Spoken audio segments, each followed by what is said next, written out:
Si nous nous intéressions aux sources de la législation, nous en trouverions un grand nombre. La première source est le livre. Puis vient la tradition du prophète, puis ce dont on est convenu par consensus, puis ce dont on est convenu par analogie, et enfin les intérêts généraux. Comment établir ces jugements en puisant dans le Coran et la Sunna? Il y a des termes généraux dont le savant peut s'inspirer pour servir la communauté. Le prophète envoya Muaz, fils de Jabal, au Yémen, et lui dit « Comment vas-tu gouverner ?» Il lui répondit « Avec l'aide du livre d'Allah ». Le prophète lui demanda « Et si tu ne trouves pas dans le livre d'Allah ?» Il répondit « Avec la sunna du prophète ». Le prophète lui demanda « Et si tu ne trouves pas ?» Il répondit « Je prononcerai un jugement indépendant ». Que veut dire al-ijtihad? S'efforcer de concevoir une loi, faire des efforts pour une interprétation personnelle dans les limites de l'esprit de la charia et de l'esprit de l'islam. C'est-à-dire qu'il va comparer l'événement avec un autre du même type, comparer l'événement présent avec ce que les compagnons du prophète ont pu faire.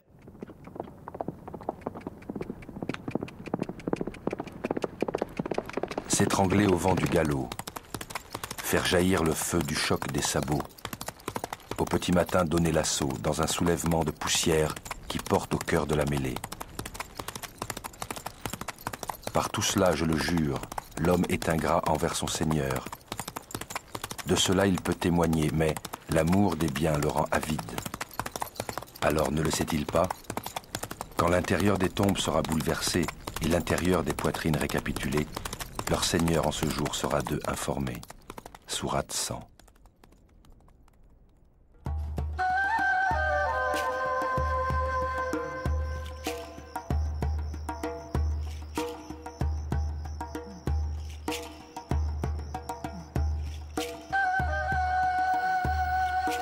Quelques mois plus tard, en 630, avec 10 000 soldats, Mahomet assiège la Mecque.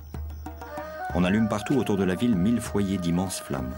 Sorti à la tombée de la nuit pour s'enquérir de ce qui se passe, Abu Sufyan, le chef des Mécois, est conduit au campement du prophète. Après une longue discussion, il finit par reconnaître l'unicité de Dieu, mais refuse de prononcer le reste, c'est-à-dire la reconnaissance de la mission céleste de Mahomet. On l'y contraint. Puis il rentre auprès des Mécois pour leur annoncer qu'ils doivent embrasser l'islam s'ils veulent éviter un désastre.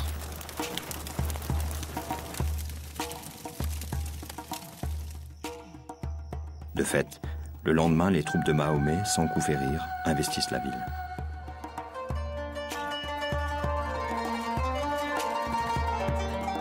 En ce jour, Mahomet reprend un geste fort, celui-là même que le Coran affirme avoir été celui du fondateur, Abraham. Il brise toutes les idoles. Dans ce panthéon, la Kaaba, il a seulement conservé, affirment certaines sources, l'image de Marie et de son fils.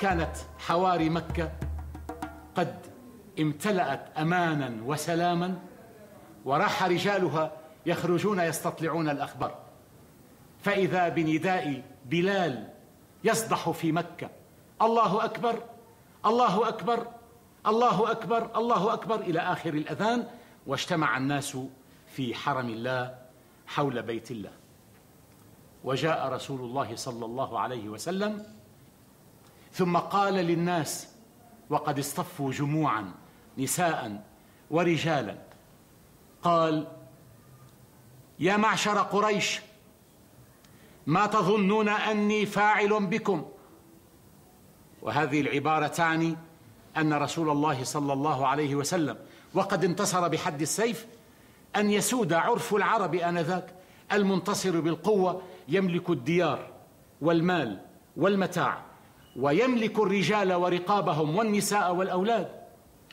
وقال يا معشر قريش ما تظنون أني فاعل بكم فقال أحدهم خيرا يا رسول الله أخ كريم وابن أخ كريم قال عليه الصلاة والسلام أقول لكم كما قال يوسف لإخوته لا تثريب عليكم اليوم يغفر الله لكم اذهبوا فأنتم الطلقاء. هذا المشهد يحتوي حقيقة الإسلام.